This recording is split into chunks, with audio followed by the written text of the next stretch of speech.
No need to wait, kids. You need not switch channels. Sit back, relax, and join Kuya Bernard in this week's edition of Once Upon a Saint. All right! Woo! Magandang araw sa inyo mga kaibigan. Tuloy-tuloy na ang inyong kaibigang lingkod, si Brother Bernard Factor Canyaveral. Nag-aanyaya kami samahan sa ating palatuntunang Once Upon a Saint! Yay! 2 dekada na, 20 years, patuloy na naghahatid ng mga totoong buhay at pakikipagsapalaran na mga tunay na superheroes, ang mga banal. Yay! Kasama po natin sa araw na ito ang mga mag-aral ng mga kabataan mula sa...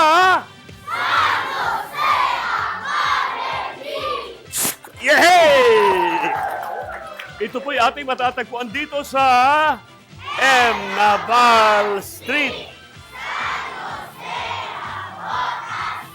Ay!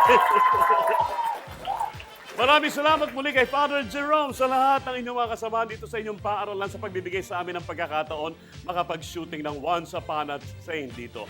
Pero tanungin nga natin ang mga bata kung ano masasabi nila sa kanilang paaralan. Unahin natin, asa na ang ating mikropono? At ano masasabi po natin sa ating eskwela? Yes? Ang aking paaralan ay Basta pamagin po. patuloy na humuhubog ng mga bata, hindi lang para maging successful someday, kundi para maging mga responsableng katoliko. Wow! Ano bang gusto mong maging paglaki mo when you grow Abogado up? po. Abogado! Opo. Wow! Attorney? Mary Ruth David. Mary Ruth. Dating na dating pala mo, abogado na eh. Your Honor! May ganun kaagad. Maraming salamat. Ate, ano masasabi? Sa aming paaralan po, sinasanay po kami na magsiserve kami kay God sa pamamagitan ng pagiging lectors, commentators na sa murang edad po namin, natututunan po namin yung essence ng pagsiserve. Are you one of them? Like, Opo. wow, Lectors. talaga.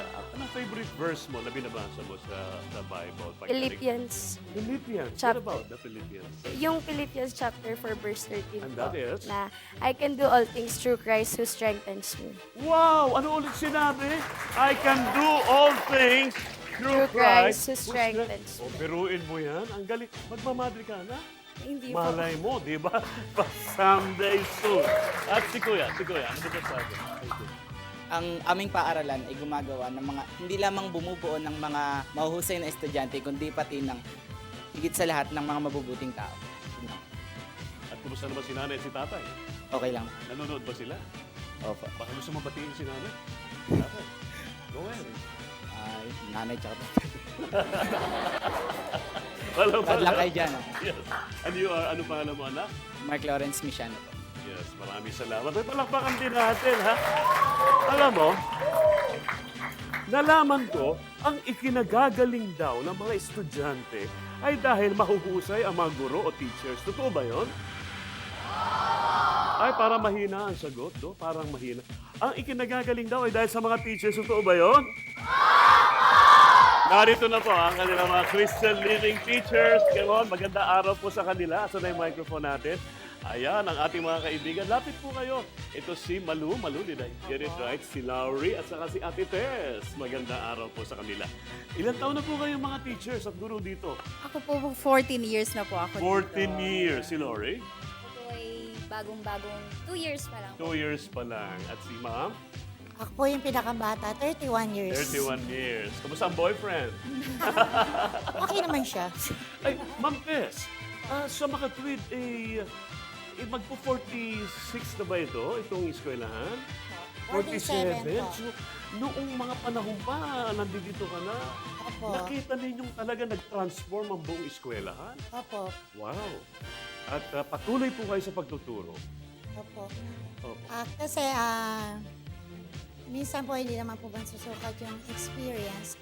Kasi ang kinagagaling po ng school at ng teacher, nasa response din po ng mga estudyante. Ng mga estudyante. So sa haba po ng panahon, maraming din ang mga meet na challenge, mga problems and everything. Alright. Lahat yun ay nalagpasan through the help of Saint Joseph. Saint Joseph. Opo. You're a devotee yourself. Opo. Yes. Magandang kombinasyon, ano? Isang 31 years, isang 2 years. Ma'am, ano po naman ang impression ninyo? At kayo, nasa ikalawang taon na kayo, pangatlong taon ng pagtuturo. Kamusta po ang buhay pag-teacher? Amazing po, amazing. Wow. Masarap magturo po sa eskwelahan na aking kinalakihan dahil dito din po ako Dito ka rin graduate. nagtapos? Opo. Kaya po isang pribilehiyo po na dito po ako nagtapos at dito din po ako nagtrabaho. Dito ka rin nagbabalik ng biyaya Yes po. sa nagbigay sa'yo ng Yes biyaya. po, syempre po, binigyan po ako ni St. Joseph ng maraming biyaya nung ako estudyante. Dito ko po natutunan kung paano po magmahal ng tunay sa Diyos at yun po ay binabalik ko ngayon sa mga estudyante ko po. Nakakatuwa. Ay, palakpakan natin. Uy, mga bata, sino sa inyo gusto maging teacher pagdating ng araw? Uy, ang dami ha. Palakpakan natin ng mga bata na ito. Gusto nyo rin bang magturo dito someday? Ay, nakakatuwa. At si Malu, ikaw naman Malu. Ano pong tinuturo nila? Miss Malu? Christian living po. Christian living. Naku, alam mo, boring daw siya magturo. Ay, hindi po. Sabi ng mga bata, ay naantok daw sila. Paano? Paano ang pagtuturo Iba na mo? po ngayon ang pagtuturo kasi madami na po kaming ginagamit na mga strategies para po maengganyo silang matuto. Kagaya na nagtatumbling kayo, nagka-cartwheel, nagka-magic. Paano? Marami po, mga storytelling, mga tech, mga Paggamit ng mga... paggamit ng mga, of course, yung mga LCD, LCD. netbook, laptop, at kung ano-ano pa po. Uy, nakarinig ka ba ngayon nung may application na pag tinapak mo, lalabas na dyan at gagalaw na yung mga ano? May bagong technology ngayon. Yes, nakita niyo na ba yun ngayon? Nakita ko sa DOST, it's the new trend of teaching. May card, pag tinapatan mo ng telepono mo, lulutang dyan. O, kung halimbawa sila St. Joseph na TVTC, makikita natin na yan. And it's a beautiful way of teaching catechism, especially this mga ano ito, mga IT, di ba? Itong mga digital generation. Ma'am, bakit kayo nag-teacher? Hindi kayo nag-artista? Masarap po magturo sa mga bata kasi ano mo, yung faith mo po na itatransfer mo sa kanila, na ipapakita mo po kung gaano ka naniniwala sa Diyos. At nai-encourage mo din po sila kung paano magmahal ang Diyos sa buhay May mo. tinuturuan mo ba kayo dito? Nandito ba mga estudyante? Meron pa ako dito. Sino? Ito mga ito? Oh. Eh mukha namang hindi mabubuti ang mga estudyante. Mababait po sila. Mababait po ang aming Oy, estudyante. anong masasabi mo kay Ma'am Malu? Si Mama Lu po ay napakagaling po na teacher. Totoo yun? Opo, totoo po yun. Ba't mahaba ilong mo? Hindi po, Totoo yun, mabait. Anong tinuturo? Ano natutuhan mo sa kanya? na yung faith po dapat natin kay God, hindi po yun masira sa mga problems po na dumadating sa atin. Wow, palakpakan natin ha. Nakakatuwa. Parang ano ha, parang short of saying mabiyaya ang inyong gawain dito ha. Pero ano ho yung hamon sa atin? Kasi kung may biyaya, kung minsan may mga challenges din. I'll start with you, Malu. Ang hamon po sa amin, sa totoo lang po, ay yung kung paano po pa sila mas maiinganyo pong magsimba tuwing linggo. Kailangan po nating magsimba tuwing linggo para mas maramdaman po natin yung biyaya ng Diyos sa buhay natin. Baka naman simbang tabi lang yun. Alam mo yung simbang tabi? Nakikinig pero nasa tabi lang ng simbahan. at Hindi, least hindi naman po, gano'n. hindi naman. Ma'am, Malaurie.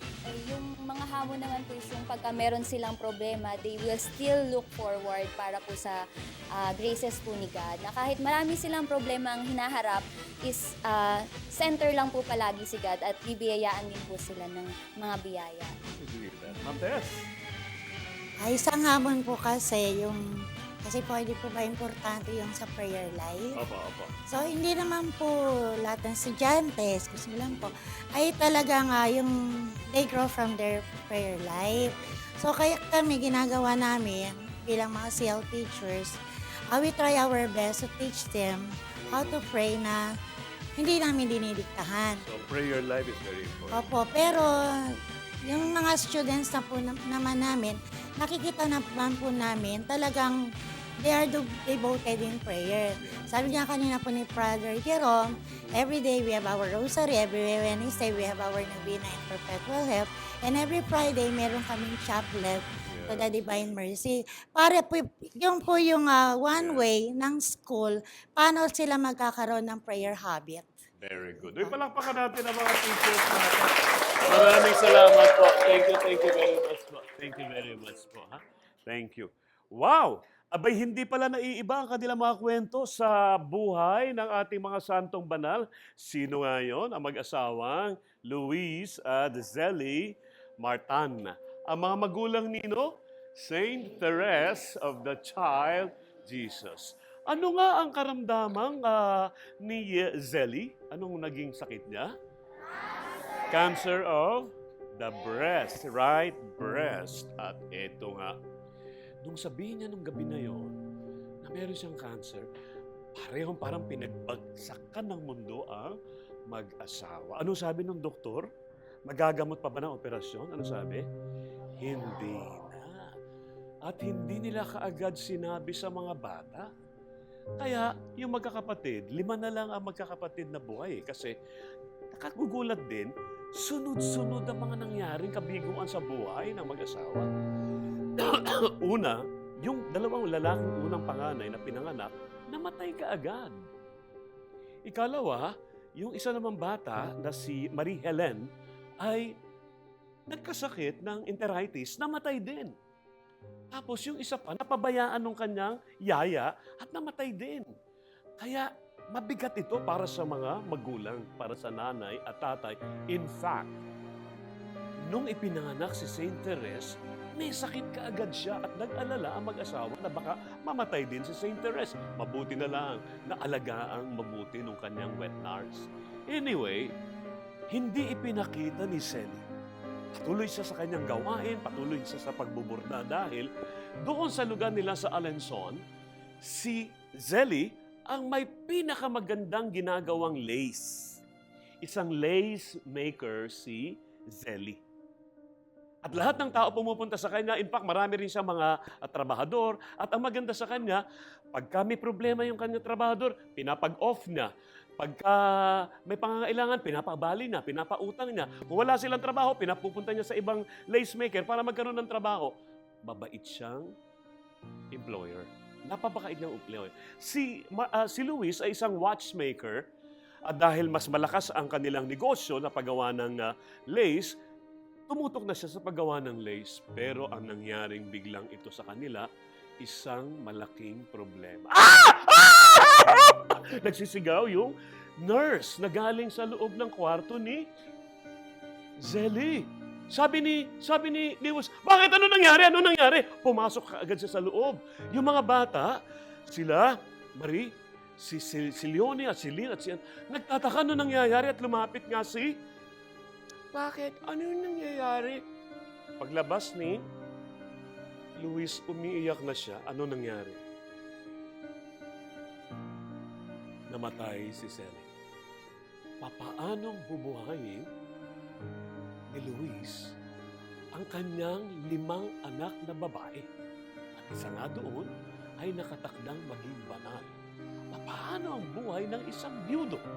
Mga bata, mga kaibigan, yan ang ating babalikan sa ikatlong bahagi ng totoong buhay pakikipagsapalaran ng mag-asawang Luis at Zelly Matan. Samantala, gusto ko rin batiin at pasalamatan muli ang ating mga kaibigan dyan naman po sa may Harrell Horn Integrated School na nagdiwang po ng kanilang 23rd anniversary, Bacoor, Cavite. Kay Mr. and Mrs.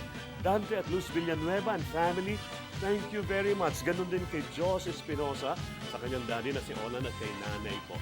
Maraming salamat. At syempre, bago tayo tuloy magpaalam, iniiwan po namin sa inyo mga mahalagang kataga ng ating founder, Servant of God, Father Patrick Peyton C.S. to always pray. Pray as a family because the family that prays together stays together. And a world at prayer is a world at peace. Lahat ng yan dito lamang sa Once Upon a Savior! Woo!